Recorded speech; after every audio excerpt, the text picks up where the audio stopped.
everyone, it's me, Bryn. If you're new to my channel, it's nice to meet you. If you're returning, thanks for coming back. We just hit 8,000 subscribers and I'm so happy. Thank you everyone so much if you've been subscribed to my channel for a really long time, or if you just subscribed 3 seconds ago, or if you haven't subscribed yet and you're about to click the button. It means so much to me. So if you guys haven't seen like my 20 most recent videos, you would know that I have moved to Amsterdam in the Netherlands and I'm currently going to school at the University of Amsterdam. Since I'm going to school here and since I make a lot of YouTube videos about it, I get so many questions about going to school here and living here. So I just thought that I would answer some of the most common questions that I get. I get them over and over again. I figured it'd be easier to do a video about it rather than like replying to every person individually, which is what I have been doing. But I feel like a lot of this is knowledge that maybe more than just that person would want to know. So yeah, these are some questions from Instagram, from Twitter, from emails, from comments, like literally all questions that I get asked all the time. So I got this DM on Instagram the other day about somebody who says they want to transfer to UVA from North America and they're wondering how different it is from North America. So if you're thinking of transferring or going to school, like university in a different country than where you're from, it's probably always good to go and visit that country or that city if you've never been there before, especially if it's super far away, and especially if you're transferring, because transferring is a lot of work, first of all. Second, it's like super expensive to move to a whole new continent.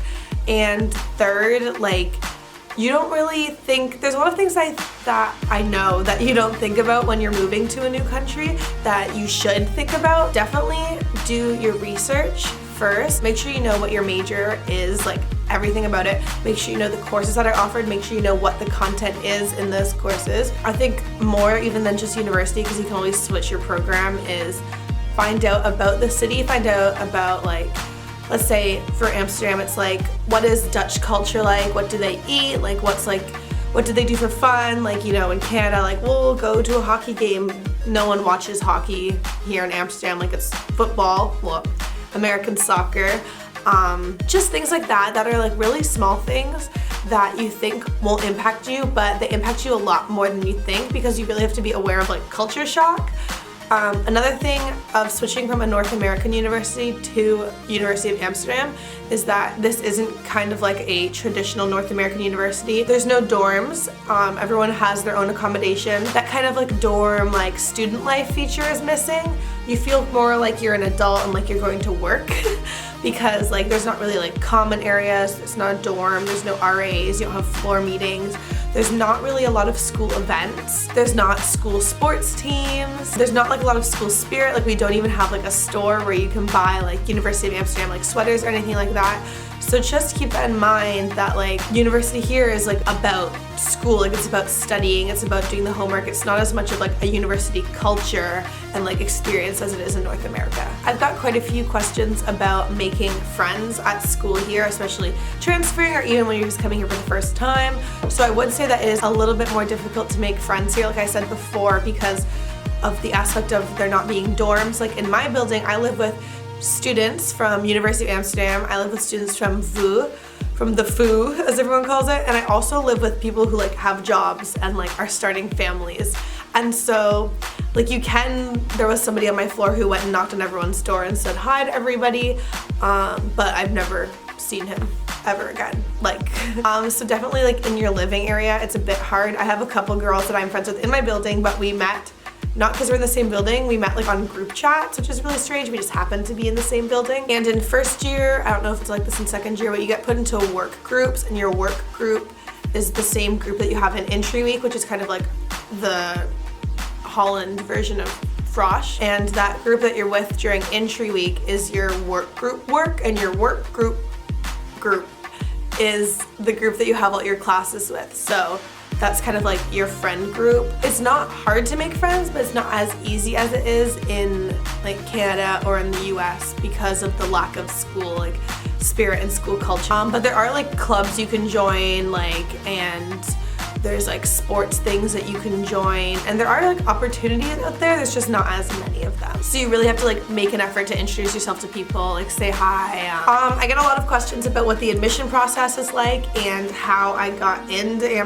to the school, like my marks, like if I was involved, like that sort of thing. So Basically, what I've heard is that it really varies. Like, you can get in with a whole bunch of different marks.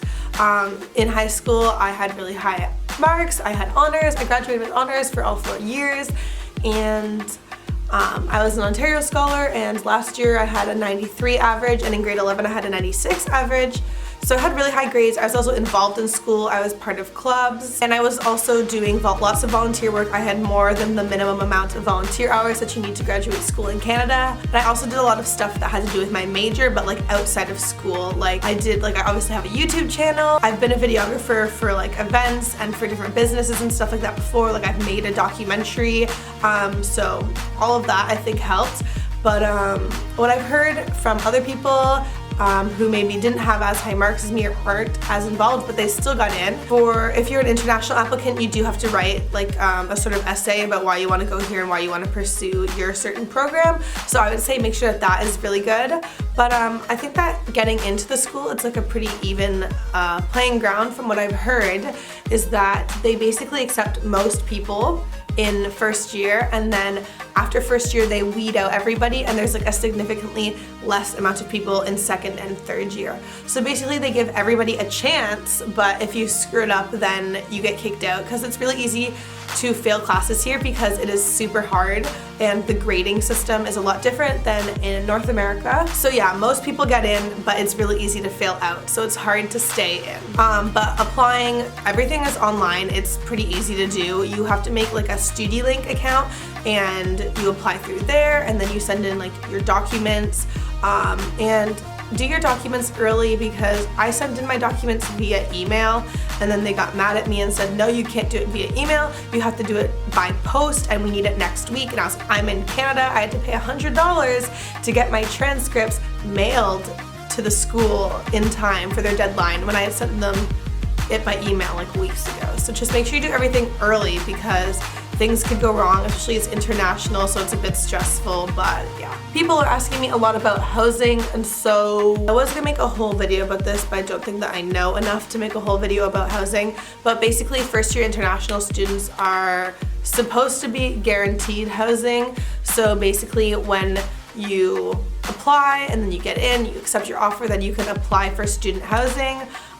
When you apply for student housing, I believe you have to pay a fee. I don't remember how much the fee was, but I know that it's kind of steep, and it's no like actual guarantee that you're gonna get housing. You just have to pay the fee, and if you don't get it, then you're stuck.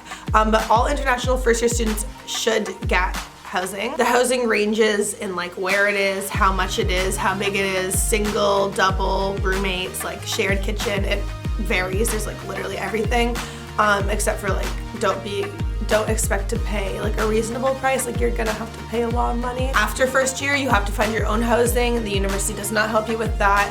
I've heard it's smart to start looking in January, and it's really hard to find student housing. Like, if you go online, you can find so many like nice apartments and like nice houses and stuff that are like a pretty reasonable price, but then it's like no students, family house, blah blah blah. So you have to try to find somewhere that lets students come in. There's a lot of like illegal like apartment things that you can rent. It's really hard, but you are probably gonna have to sacrifice one thing. So it's either like you're gonna have to pay more, you're gonna have to commute longer, you're gonna have to live with more people, you're gonna have a smaller place. You're not gonna get the ideal situation. It's super hard. I know some friends that didn't get accommodation, and so they're like moving from place to place, or they're commuting. So I would just say like really be proactive when you're looking for housing, and be willing to compromise. People are asking me a lot about the social scene here and the nightlife, and so, well, it's Amsterdam. There's pretty good nightlife. It's a bit expensive, but like any major city, the nightlife is great, and you know, it's Amsterdam. Social scene wise, everybody is super nice here that I've met so far. People are asking me about ages and stuff, and I did notice that here more compared to like my friends who go to school in Canada and the US. The ages are a lot different. Like, a lot of people who are in my program, they've like been off of school for 1 or 2 years, they did a gap year, they've been working, and they came back to school. Whereas like in Canada, most people go straight from high school into university, so there is kind of a more like a bigger variety in ages, but there's also a bigger variety in like where people are from, which is super cool too, which I enjoy. So like, because I'm taking the English program, people are literally from all over the world, like Canada, Turkey, Russia, the Netherlands, the US. People are from all over. Oh, something people ask me about is jobs for English speakers in Holland while you're studying. So don't count on it is what I would say.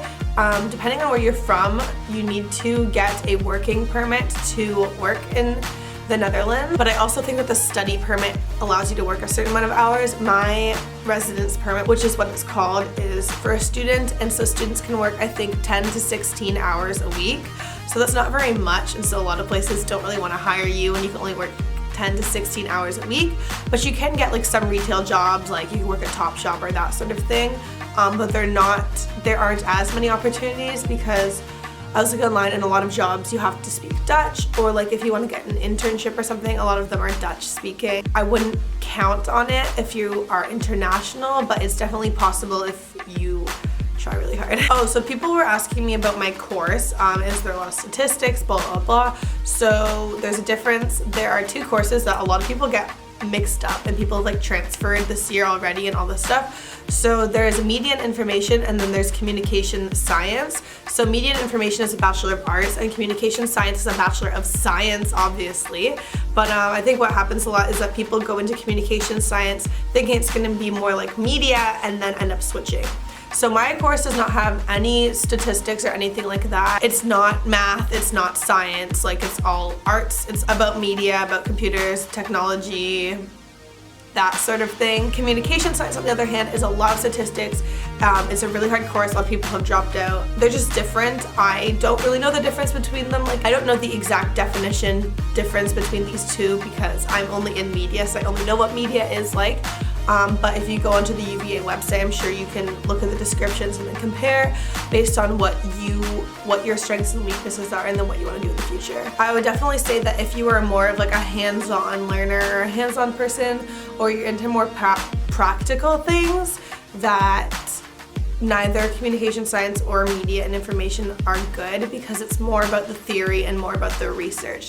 The University of Amsterdam is a research university, so it's much more question-based. You're doing the research and then they teach it to you, if that makes sense. A lot of people are asking me things like, oh, look, I want to be this. Is this program good for this? The media degree is like super broad, and so I think that you could literally do whatever you wanted with it afterwards. I think that the name of your degree doesn't matter as much when getting a job as much as your involvement with things that are related to what you want to do. So yeah, those are the questions that I get asked the most often on my Instagram, on my Twitter, and my email, and the comments of my videos, all about going to school here. If you have any other questions, leave them down below and I'll try to answer them as best as I can. But yeah, that's it for today's video. I hope you guys enjoyed it and I hope it was helpful. Make sure you subscribe because I post a lot of videos about Amsterdam and about student life here in Amsterdam, and also travel videos. If you're into that, subscribe. And then don't forget to follow me on my Instagram and my Twitter, because that is where I reply to questions. I don't reply to questions sent to my business email, which has been happening a lot. Please don't do that. But yeah, I'll see you guys in my next video. Bye! Just wanna go where love is alive, love is alive, love is alive. Just wanna go where love is alive, love is alive, love is alive.